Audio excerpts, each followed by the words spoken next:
जय श्रीराम. हर हर महादेव. मी सचिन पाटील. व्यक्तिपूजक समाज आणि या समाजाला नेहमी एक अपेक्षा असते की कुठून तरी कुठला तरी प्रेषित, कुठला तरी मसीहा, कुठला तरी जगाचा त्राता जन्म घेईल. भगवद्गीतेमध्ये संभवामी युगे युगेचा अर्थ सोयीनुसार लावत मला कल्की अवताराचीच आज वाट पाहायची आहे, या आशेवर एक दैववादी समाज आपला बसलेला आहे. आणि हा दैववादी समाज जो अपेक्षेत असतो, आशेत असतो, तो व्यक्तिपूजक असतो.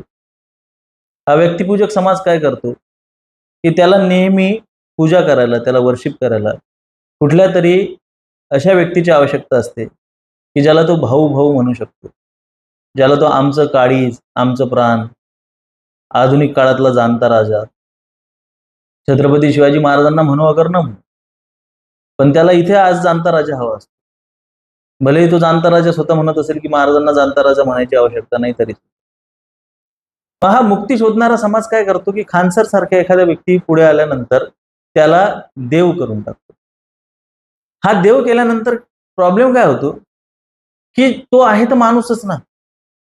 तो जो माणूस आहे ना, तो माणूस स्वतःला खरोखर देव समजायला लागतो. त्याला असं वाटायला लागतं की बाबा आता मी करेल ती पूर्व दिशा. आपल्याला खरोखर देवत्व आता प्राप्त झालेलं आहे. या भ्रमात तो, म्हणजे गांधींबद्दल मला एक ज्येष्ठ व्यक्ती बोलले होते की गांधी काही वाईट व्यक्ती नाही आहे म्हणे, पण गांधी हा स्वतःच्या महात्म्यात वाहून गेलेला माणूस. तुम्ही एखाद्याला जेव्हा महात्मा म्हणता, मग त्याच्यात ते एक उदारमतवाद इतका जागृत होतो.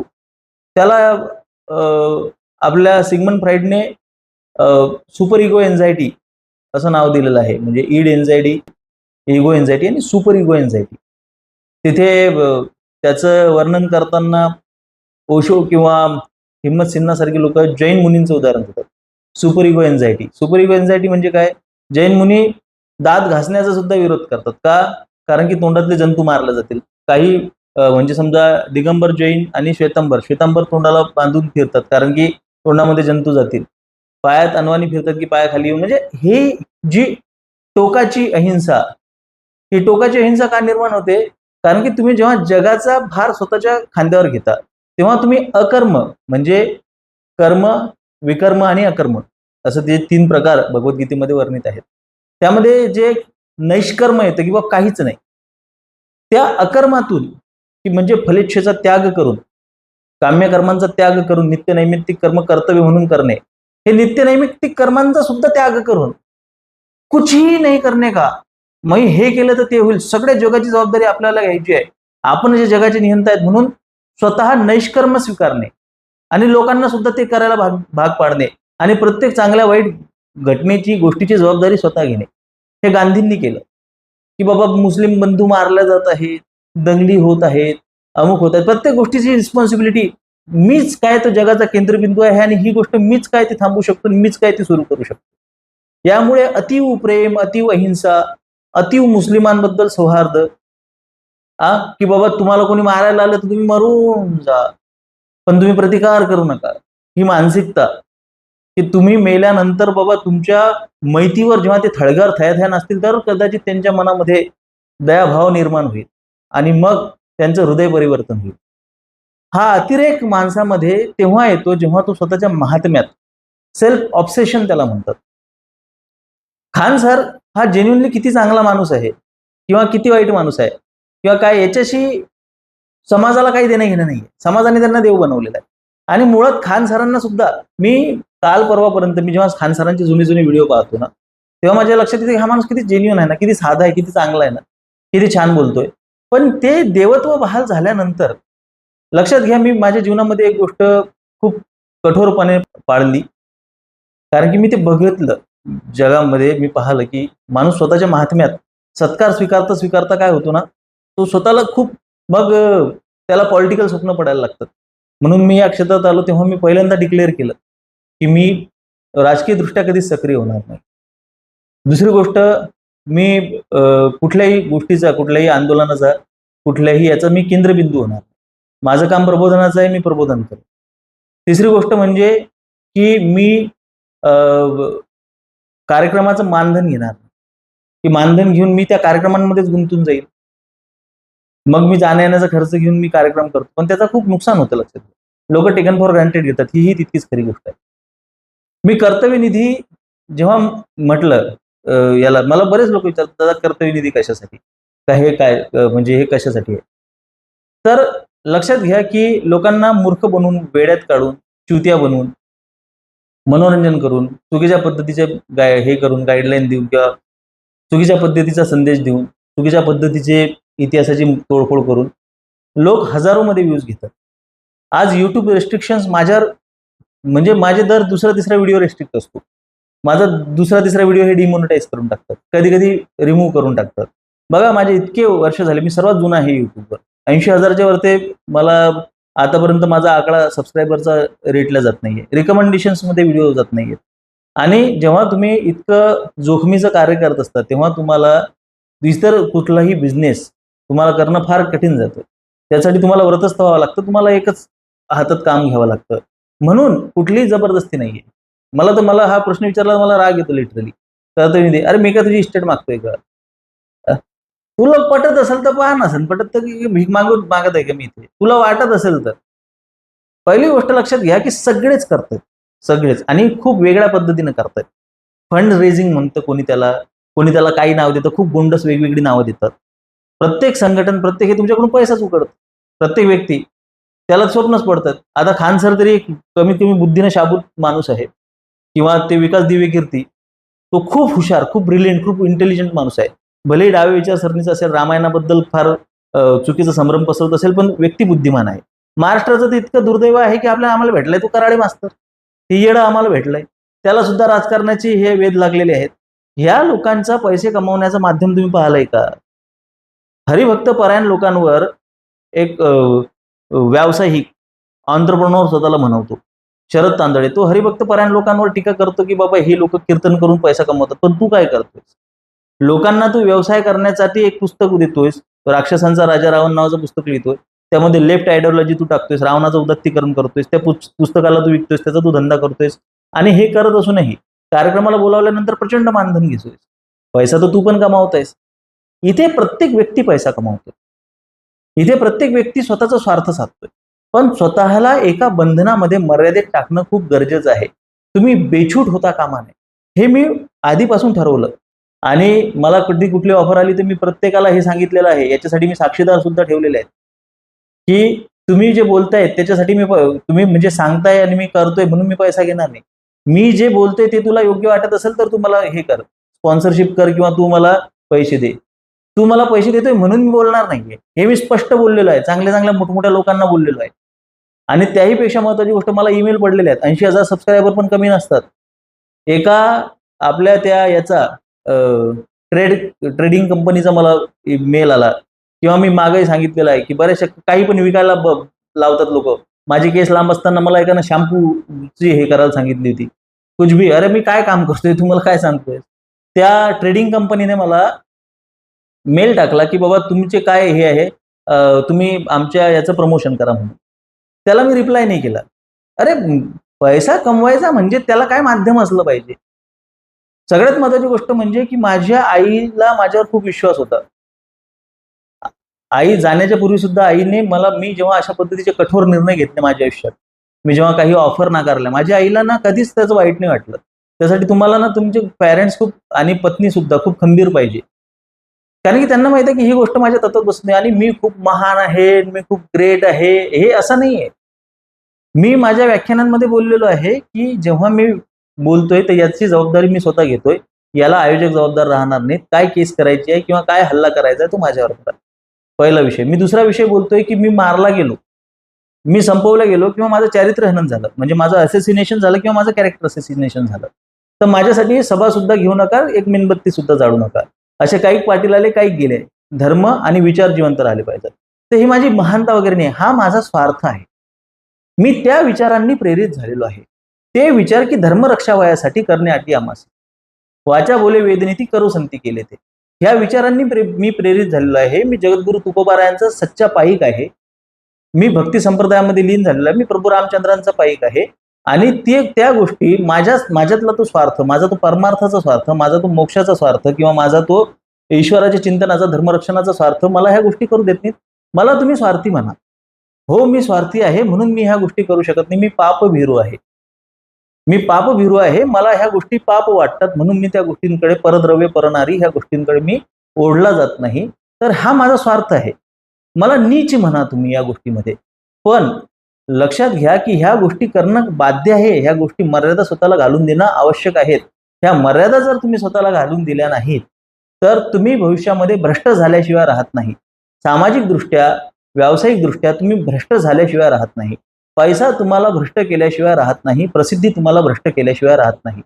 खान सर हा व्यक्तिशः कितीही झुंजार व्यक्तिमत्व असेल, कितीही प्रामाणिक व्यक्तिमत्व असेल, पण शेवटी इतकं वाईट पद्धतीने फसणे आणि इतकं खोटं बोलणे की बाबा मला त्या रोशन सरांनी माझ्या याच्यावर हल्ला केला आणि फायरिंग केली, 10 फायरिंग राऊंड की आवाज मैंने सुनी. मग म्हणतात की फायरिंग हुई नाही आणि नंतर समजलं की ह्याच्याच माणसांनी फायरिंग केली. तुम्ही इतक्या जगासमोर उघडे पडलात, तुम्ही खोटं पडलात आणि मैं डर गया था. तुमचं म्हणजे काय होतं माहिती आहे का की इतकं तुम्हाला खोटं बोलावं लागते, एवढी सारवासारव करावी लागते, एवढं तुम्हाला म्हणजे तुम्ही चिडताय तुमच्यावर कोणी टीका केल्यानंतर किंवा तुम्हाला एवढं कॉन्ट्रोवर्सीमध्ये तुम्ही फसताय. काय होतंय की आज आपल्याला माहिती आहे की तुम्ही मीडियावर हे केला, प्रहार केला. मीडियावर प्रहार केल्यानंतर मीडिया किसी को कही का नहीं छोडती, हे आपल्या सगळ्यांना माहिती आहे. आजही कित्येक टीव्ही डिबेटमध्ये माझं नाव सजेस्ट केलं जातं, नाहीत घेत मला टीव्ही डिबेटमध्ये. त्यांना माहिती आहे की साला हा माणूस इथं नको, हा धिंगाणा घालू, सुट्टा सांड आहे, मी घुसलो तर सगळ्यांना तोडून फोडून टाकेल. 4 प्रश्न मी पत्रकारांना असं विचारेन, माझ्या पत्रकार परिषदेतून पत्रकार उठून गेलेले आहेत. लक्षात घ्या, नंगा करने पे आया तो मैं सबको नंगा कर दूंगा. मग मी 4 प्रश्न असे विचारेन की तुमच्या अशा ठिकाणी मिरच्या झुमतीन की साल्यानं तुम्ही नंगे धावत सुटाल जंगलात, केळीची पानं गुंडाळून. तर समस्या अशी आहे की ही जी प्रेष्या आहे, ही प्रेष्या 100% खान सरांच्या विध्वंसाच्या मागे ठामपणे आहे. आणि 100% की तुम्ही प्रेसवर बोललात तर तुम्हाला प्रेस त्याच्यासाठी तुम्हाला टार्गेट करणार, तुम्हाला हे त्यांनी चांगल्यांचं करिअर बिघडवलंय. पण सोबतच जसं मी सांगितलंय की जे स्टेटमेंट, ओव्हर कॉन्फिडंट स्टेटमेंट आपल्याकडून आलेले आहेत, इतिहासाच्या बाबतीत सुद्धा खान सरांचं मी बऱ्याच ठिकाणी पाहिलंय आणि टेक्निकली सुद्धा बरेचसे त्यांचे स्टेटमेंट चुकीचे असतात, पण तो जो कॉन्फिडन्स असतो तो खूप हाय लेवलचा असतो आणि लोक तुम्हाला बोलायला मजबूर करतात. इथे मी तुझा आहे तुझपाशी मधलं एक उदाहरण देणार की आचार्य म्हणून मी जेव्हा या कुंडामध्ये उडी घेतली आणि पोहत पोहत काठावर गेलो, तिथे दुसऱ्या काठावर लोक काठ्या हातात घेऊन उभे होते आणि मला पाण्यात ढकलत होते आणि म्हणत होते, आचार्य तुम्ही आचार्य आहात, तुम्हाला पोहलंच पाहिजे. असं शब्दशः नाही आहे, हे शब्दांकन नाही आहे, पण हे मी भावार्थ सांगितलाय. तर आचार्य तुम्ही झाल्यानंतर आणि तुम्ही या कुंडामध्ये उडी घेतल्यानंतर तुम्हाला पोहतच राहावं लागतं. तुम्हाला तुमचं ते मेंटेनन्स करून ठेवावं लागतं, कारण की तुम्ही एक इमेज स्वतःची क्रिएट केलेली असते. जगाला तुमच्याकडून ज्या अपेक्षा आहेत त्या तुम्हाला पूर्ण कराव्याच लागतात, कारण की तुम्ही खूप जास्त म्हणजे काय म्हणतात त्याला फोकस झालेले असतात आणि तुम्हाला ती पोझिशन तुम्हाला टिकवून ठेवावी लागते. त्यामुळे काय होतंय की तुम्ही स्वतःच्या महात्म्यात वाहून जातो, जसं मी सांगितलं गांधींबद्दल. त्यामुळे तुम्हाला प्रत्येक वेळी मी याच्या चर्चेत राहिलो पाहिजे, हा हव्यास निर्माण होतो. हा हव्यास निर्माण झाल्यानंतर मग त्याच्यावर बोलताना तो कॉन्फिडन्स कॉन्फिडन्समध्ये बदलून जातो आणि ओव्हर कॉन्फिडन्स तुमच्या मूर्खपणामध्ये बदलून जातो. तुम्ही एक कोचिंग अकॅडमी चालवताय, मी त्याला कोचिंग अकॅडमी सुद्धा नाही, मी याला कोचिंग माफिया म्हणतो. तुम्ही पोरांना स्वप्न दाखवून तुम्ही युपीएससी एमपीएससीच्या पोरांना आज जेवढं या कोचिंग माफियाने बर्बाद केलेलं आहे, आज तुम्ही जर का कुठली पेपर फुटी किंवा कुठल्या याचा जर का संदर्भ बघितला तर त्याचा कोचिंग माफियासोबत त्याचा थेट संबंध असतो. अरे कोचिंग माफियाच्या नावाखाली मर्डर्स होत आहेत. कुठं आहात तुम्ही आपल्या पोरांना ज्या लोकांच्या हातात सोपवत आहात, तुम्ही जेव्हा गव्हर्नमेंटवर तुम्ही दोषारोपण करता तेव्हा तुम्ही हे पण विचार केला पाहिजे की तुम्ही सुद्धा ह्या कोचिंग माफियाला पॅरेंट्स म्हणून तुम्ही किती खतपाणी घातलेलं आहे. हे कोचिंग कल्चर पॅरेंट्स म्हणून तुम्ही किती वाढवलेलं आहे. शाळा महाविद्यालयांमध्ये कुठल्याही पद्धतीचं शिकवणं आज होत नाही, शिक्षण देणं बंद केलेलं आहे. सगळा भर हा कोचिंग क्लासेसवर आहे. याला समाजही तितका कारणीभूत आहे. समाजामध्ये तशाच पद्धतीचे गुन्हेगार निर्माण होतात ज्या पद्धतीचा समाज असतो. एवढं असं लेकरू जन्माला सुद्धा आलं नाही. एक प्रश्न विचारते एक बाई की म्हणते 6 महिन्याच्या माझ्या मुलाला कशा पद्धतीचा अभ्यासक्रम तुम्ही रिकमेंड कराल, तर त्याच्यावर एका जणांना कमेंट टाकली, तसा आता उशीरच झालाय पण मी तुम्हाला इंजिनिअरिंगचा कोर्स रिकमेंड करेल. ती सार्कॅस्टिक वेने त्यांना टाकलेली आहे, तसा आता उशीर झालाय. 6 महिन्याच्या लेकराला तुम्हाला अभ्यासक्रम पाहिजे, 3-3 वर्षाच्या पोरांना तुम्हाला शाळेत घालायचं आहे. तुम्ही ते नर्सरी कल्चर, तुम्ही ते KG1 KG2 Kinder garden culture तुम्हाला 6 वर्षापर्यंत स्वतःची मुलं तुम्हाला ओझं वाटायला लागतात. तुम्ही त्यांची होम स्कूलिंग करू शकत नाही, तुम्ही त्यांना संस्कार देऊ शकत नाही, त्यांना मराठी माध्यमातून तुम्ही शिकवू शकत नाही, त्यांना पहिल्यांदा आपली भाषा त्याला कळावी, त्याला गाथा, ज्ञानेश्वरी, दासबोध, आपले ग्रंथसंपदा, विपुल ग्रंथसंपदा, त्याला पु ल समजावे, त्याला अत्रे समजावे, असं तुम्हाला कधी वाटत नाही. त्याला माडगुळकर समजावेत, त्याला जगदीशचंद्र खेबुळकर समजावेत, त्याला म्हणजे संगीत समजावं, वसंतराव देशपांडे समजावेत. ह्या गोष्टी आपल्याला का वाटत नाहीत की त्याने संगीत, साहित्य, कला क्षेत्र या सगळ्या गोष्टींमध्ये त्याने वृद्धिंगत व्हावं, एक नागरिक म्हणून त्याने स्वतःला हे करावं. पैसा कमवण्यासाठी आपण हापापलेले आहोत, त्याच रॅट रेसमध्ये आपण एक चांगला व्यक्ती, एक माणूस हो का नो, पण हा पैसा कमवणारी मशीन झाला पाहिजे, या मानसिकतेतून हा कोचिंग माफिया फोफावलेला आहे. आणि या कोचिंग माफियावर एक चित्रपट सुद्धा आला होता, फास्टर फेणे, तुम्ही जर का बघितला असेल.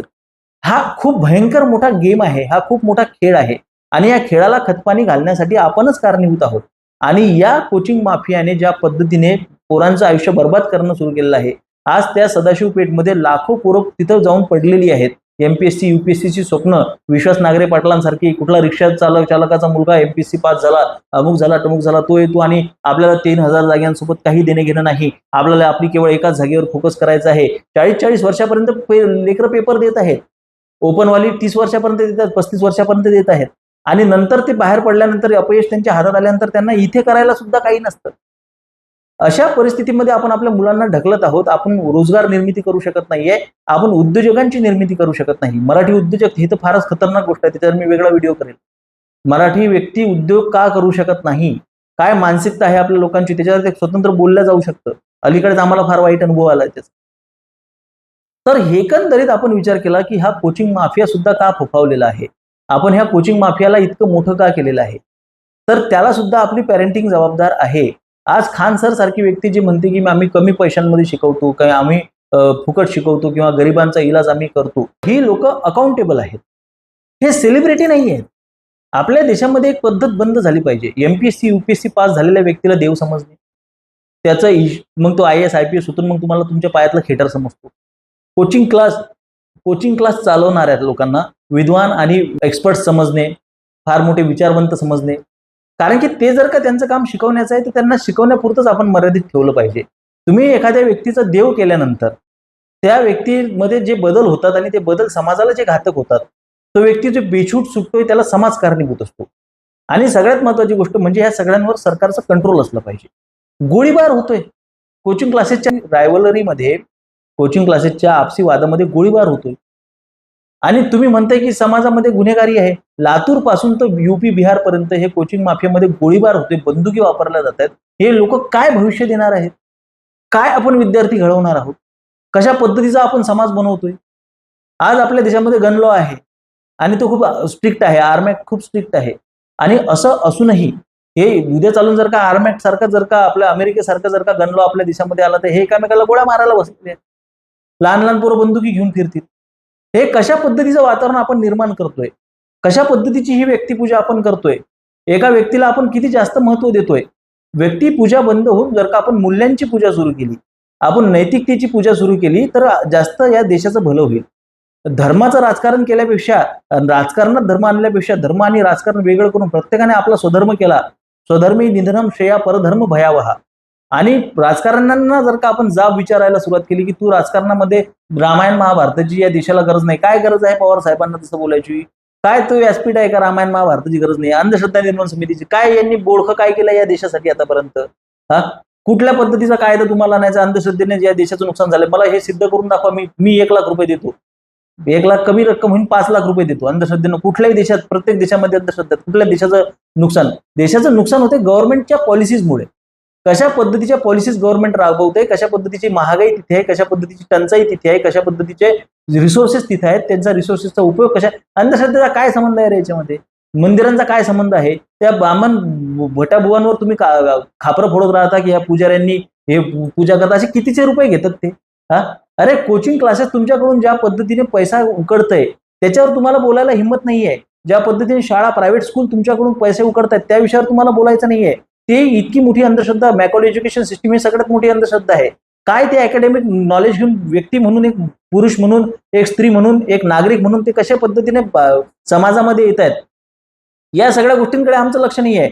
खरोखर लोकांचा पैसा जिथे खर्च होतोय तो काही पूजांमध्ये खर्च होत नाहीये, तो काही वारीमध्ये खर्च होत नाहीये. पण खरोखर ते जे एक्स्ट्रा वॅगंट आज ते लग्न करण्याची पद्धत, प्री वेडिंग, पोस्ट वेडिंग, ह्या सगळ्या गोष्टी लोकांसांगे ब्रह्मज्ञान की बाबा कमी खर्चात लग्न केलं तरी पोरं होतात, पण स्वतः मात्र परत तेच करायचं आहे, अशा पद्धतीच्या विचारसरणीमुळे समाजाचं नुकसान होते. समाजाचं नुकसान काही अंधश्रद्धेमुळे, नारळ फोडल्यामुळे, मंदिरात गेल्यामुळे, ब्राह्मणाला दक्षिणा दिल्यामुळे होत नाही. हे कोण चुतीये आहेत समाजामध्ये की ते म्हणतात की अंधश्रद्धेमुळे देश मागे राहिलेला आहे. चाल्यांना तुम्हाला मंदिराच्या बांधकामाच्या वेळेसच तुम्हाला हॉस्पिटल दिसतात, तुम्हाला त्याच वेळेस हॉस्पिटल उभे करायचे असतात, तुम्हाला त्याच वेळेस तुम्हाला शाळा महाविद्यालय उभे करायचे असतात. अरे शाळा महाविद्यालयांना कुलप लागत आहेत रे, ऍडमिशन्स नाही आहेत. तुम्हाला अजून किती शाळा पाहिजेत? मुळात नियोजन पाहिजे, शाळा महाविद्यालयांनी पाहिजेत. आणि सगळ्यात महत्वाचा विषय म्हणजे की नवीन मंदिर सुद्धा बनवू नयेत, या मताचा मी आहे. नवीन मंदिर सुद्धा बनवू नये, पण ते हक्काचे जे मंदिर आहेत ती परत घेणं हा आपल्या अस्मितेचा प्रश्न आहे. तो तुम्हाला समजणार नाही, कारण की अस्मिता तुमची अस्मितेची भेटच नाही. तुमची नकलीची भेट तरी आहे का? अरे स्वसंस्कृती, स्वधर्म, स्वपरंपरा, स्वतःचा भाषा, स्वतःचा प्रांत, स्वतःचे कपडे, स्वतःची खाद्य संस्कृती, त्याचा विकास झाला पाहिजे, ती समाजामध्ये पोहोचली पाहिजे, या गोष्टींची पूजा झाली पाहिजे, संस्कृतीचे आपण उपासक असलो पाहिजे. अधिकाधिक सुसंस्कृत बनणे हे आपलं काम आहे, अधिकाधिक रानटी बनत जाणे हे काम नाही आहे.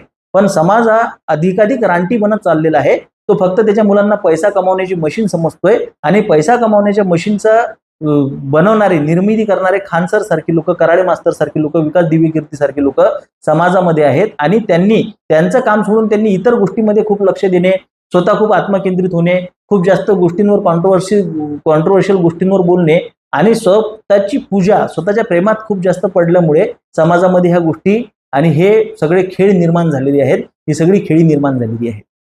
मुळात हा विषय इतका महत्वाचा आहे का खान सर? हा सगळ्यात महत्वाचा प्रश्न आहे. ज्या पद्धतीने मीडिया, सोशल मीडियावर सर्वत्र चालू आहे, आज खरोखर आपल्या समाजाचं किती वैचारिक आणि नैतिक पतन झालेलं आहे ही गोष्ट याच्यावरून दिसून येते. की मूल्यांचा, नैतिकतेचा, संस्काराचा, संस्कृतीचा, या सगळ्यांचा किंवा विकासाचा, बेरोजगारीचा, ह्या सगळ्या गोष्टींची समस्या आहे, महागाईची समस्या, या सगळ्या गोष्टी सोडून पेपरफुटीची समस्येला तर काहीतरी वेगळं स्वरूप आलेलं आहे. उमर खालिदने क्या तेरा रेप किया था क्या म्हणणारे म्हातारे सुद्धा जन्माला आलेले आहेत कॉकरोच पार्टीमध्ये. तर ते तर प्रत्येक कुठलीही जेन्युइन समस्येला डायव्हर्ट करण्यासाठी हे खान सरांसारखे कॅरेक्टर उभे केले जातात. लोकांना खऱ्याखुऱ्या समस्या त्यांच्यापर्यंत पोहोचू नयेत, त्यांनी खऱ्याखुऱ्या समस्यांवर भाष्य करू नये, याच्यासाठी उभे केलेले हे आत्मकेंद्रित लोक आहेत. त्याच्यापासून आपण सावध असलो पाहिजे. व्यक्तिपूजक समाजाने निर्माण केलेले खान सर, व्यक्तिपूजक समाजाने निर्माण केलेला कराळे मास्तर असो, व्यक्तिपूजक समाजाने निर्माण केलेला विकास देवी कीर्ती असो, किंवा व्यक्तिपूजक समाजाने निर्माण केलेले कुठलेही साहेब, अमके ढमके साहेब असो, हा समाज जोपर्यंत व्यक्तिपूजेपासून मूल्यांच्या पूजेकडे, स्वधर्माच्या पूजेकडे जोपर्यंत आला, विश्व स्वधर्म सूर्य पाहो, स्वतःचे कर्तव्य, स्वतःचे अधिकार याच्याबद्दल तो जागरूक होणार नाही, स्वतःच्या कर्म आपला काय आहे, आपल्या कर्माबद्दल तो जागरूक होणार नाही, जे कर्म आहे तेच आपला धर्म आहे याच्याबद्दल तो जागरूक होणार नाही ना, तोपर्यंत ह्या व्यक्तिपूजक समाजामध्ये या समस्या अशाच स्वरूपाने वाढत राहतील, फोफावत राहतील, यामध्ये काही दुमत नाही. माझे विचार पटत असतील तर सहकार्य असू द्या. धन्यवाद. जय श्रीराम. हर हर महादेव.